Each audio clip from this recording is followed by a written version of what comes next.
ಜೇನ ದನಿಯೋಳೆ ಮೀನ ಕಣ್ಣೋಳೆ ಸೊಬಗೆ ಮೈ ತುಂಬಿದೆ. ಈ ಸಾಲಿನ ನನಗೆ ಅಷ್ಟು ಚೆನ್ನಾಗಿ ಆಡೋದಕ್ಕೆ ಬರಲ್ಲ. ಬಟ್ ನೀವು ಎನಿ ಸೋಷಿಯಲ್ ಮೀಡಿಯಾನ ನೀವು ಸ್ಕ್ರಾಲ್ ಮಾಡ್ತಾ ಹೋದರೆ ಸೋಷಿಯಲ್ ಮೀಡಿಯಾದಲ್ಲಿ ಅಂದರೆ ಫೇಸ್ಬುಕ್, ಇನ್ಸ್ಟಾಗ್ರಾಮ್, ಟ್ವಿಟರ್, ಯೂಟ್ಯೂಬ್ ಎಲ್ಲ ಕಡೆನೂ ಕೂಡ ಈ ಹಾಡಿನದ್ದೇ ಸಾಕಷ್ಟು ಟ್ರೆಂಡಿಂಗ್ನಲ್ಲಿದೆ. ಸಾಕಷ್ಟು ರೀಲ್ಸ್ಗಳು ನೀವು ಕೂಡ ಮಾಡಿರ್ತೀರಿ. ಬರೀ ಕಾಮನ್ ಪೀಪಲ್ಸ್ ಮಾತ್ರ ಅಲ್ಲ, ಸೆಲೆಬ್ರಿಟಿಗಳು ಕೂಡ ರೀಲ್ಸ್ ಮಾಡ್ತಾ ಇದ್ದಾರೆ. ಅಷ್ಟು ಅದ್ಭುತವಾದ ಗೀತೆ ಇದು. ಈ ರೊಮ್ಯಾಂಟಿಕ್ ಗೀತೆಯನ್ನು ಬರೆಯೋದಕ್ಕೆ ನಮ್ಮ ಕವಿರತ್ನ, ಚಂದನವನದ ಕವಿರತ್ನ sir doctor V Nagendra Prasad ಅವರು ಬರೆದಂಥ ಅದ್ಭುತವಾದ ಗೀತೆ. ಈ ಹಾಡನ್ನು ಅವರು ಯಾರನ್ನ ಕಣ್ಮುಂದೆ ತಂದ್ಕೊಂಡು ಬರೆದ್ರು. ಅಷ್ಟೊಂದು ಅಂದರೆ ಸಾಕಷ್ಟು ಸುಮಧುರವಾಗಿದೆ ಈ ಗೀತೆ. ನನ್ನೊಟ್ಟಿಗೆ ಈಗ ಅವರಿದ್ದಾರೆ, ಅವ್ರನ್ನ ಮಾತಾಡಿಸ್ತಾ ಹೋಗ್ತೀನಿ. ಹಾಯ್ ಸರ್, ನಮಸ್ತೆ. ನಮಸ್ತೆ ಸರ್, ಸದ್ಯ ಸೋಷಿಯಲ್ ಮೀಡಿಯಾದಲ್ಲಿ ಜೇನ ದನಿಯೋಳೆ ಮೀನ ಕಣ್ಣೋಳೆ ಸೊಬಗ ಮೈ ತುಂಬಿದೆ ಅನ್ನುವಂಥ ಹಾಡು ನಮ್ಗಷ್ಟು ಚೆನ್ನಾಗಿ ಹೇಳೋಕ್ಕೂ ಬರಲ್ಲ, ಹಾಡೋಕ್ಕೂ ಬರಲ್ಲ. ಹೇಗುಟ್ಟು ಸರ್ ಈ ಒಂದು ಪ್ರೇಮ ಗೀತೆ ಅನ್ನುವಂಥದ್ದು?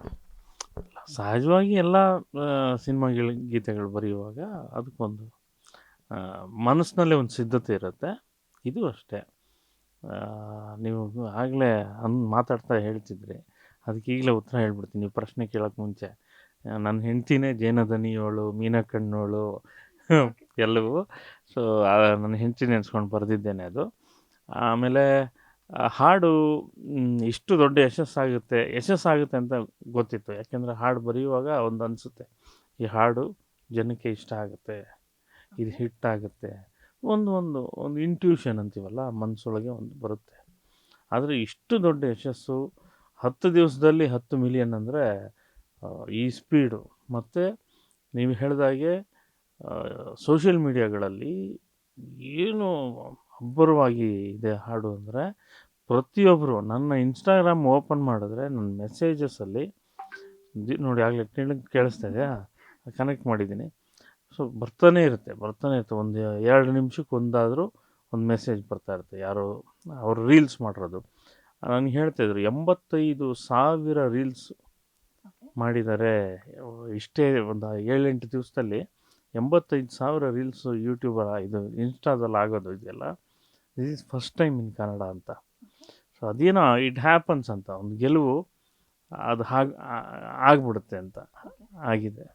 ಸರ್, ನೀವು ಈಗ ತಾನೇ ಹೇಳಿದ್ರಿ, ಅಂದರೆ ಟ್ರೆಂಡ್ ಆಗುತ್ತೆ ಅಂತ ಅನಿಸ್ಬಿಡುತ್ತೆ ಬರೀವಾಗಲೇ ಅಂತ.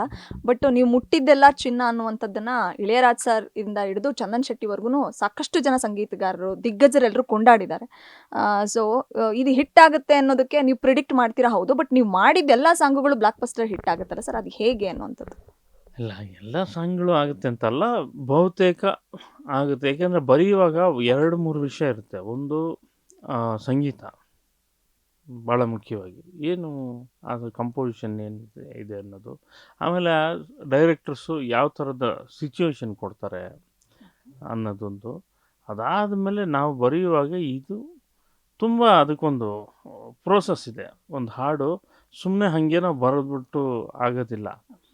ಸೊ ಇದು ಇಷ್ಟ ಆಗುತ್ತಾ ಇಲ್ವಾ, ಇದು ಯಾವ ಥರ ಬರೆದ್ರೆ ಏನಾಗುತ್ತೆ, ಹಾಡಿದ್ರೆ ಹೆಂಗೆ ಕೇಳಿಸುತ್ತೆ, ಇದನ್ನು ಯಾವ ಕಲಾವಿದರು ಸ್ಕ್ರೀನ್ ಮೇಲೆ ಹಾಡ್ತಾರೆ, ಅವ್ರ ಇಮೇಜ್ ಏನು, ಆ ಇಮೇಜನ್ನು ಮುರಿದು ನಾವು ಏನಾದರೂ ಹೊಸ್ತು ಕಟ್ಟಬೇಕಾ, ಅಥವಾ ಆ ಇಮೇಜಿನ ಜೊತೆಗೆ ನಾವೇನಾದರೂ ಕಟ್ಟಬೇಕಾ, ಹೀಗೆ ತುಂಬ ವಿಷಯಗಳಿದೆ ಒಂದು ಹಾಡಿನಿಂದ ಬರೆಯೋದ್ರ ಹಿಂದೆ. ಹಾಗೆ ಬರೆದಂಥ ಹಾಡುಗಳೇ ಎಲ್ಲವೂ. ಸೊ ಸಕ್ಸಸ್ ಆಗುತ್ತೆ. ಜನ 6 ಕೋಟಿ 7 ಕೋಟಿ ಕನ್ನಡಿಗರು 7 ಕೋಟಿ ಕನ್ನಡಿಗರು ನಮ್ಗೆ ಆಶೀರ್ವಾದ ಮಾಡ್ತಿದ್ದಾರೆ. ಚಿತ್ರರಂಗ ಕಾಪಾಡ್ತಿದೆ ನಮಗೆ. ಅಂದರೆ ನಿರ್ದೇಶಕರು, ನಿರ್ಮಾಪಕರು, ತಂತ್ರಜ್ಞರು, ಸಂಗೀತ ನಿರ್ದೇಶಕರುಗಳು ಪ್ರತಿಯೊಬ್ಬರು ನಾಗೇಂದ್ರ ಪ್ರಸಾದ್ ಈ ಹಾಡು ಬರೀಲಿ ಅಂತ ಬರೋದೇ ಚೆನ್ನಾಗಿರುತ್ತೆ ಅಂದ್ಕೊಳ್ಳೋವಂಥದ್ದು. ಅದೇ ನಮ್ಮ ಬ್ಲೆಸ್ಸಿಂಗ್. ಅದು ನನಗೆ ಗ್ಯಾರಂಟಿ ನ್ಯೂಸ್, ಸುದ್ದಿ ಖಚಿತ, ನ್ಯಾಯ ನಿಶ್ಚಿತ.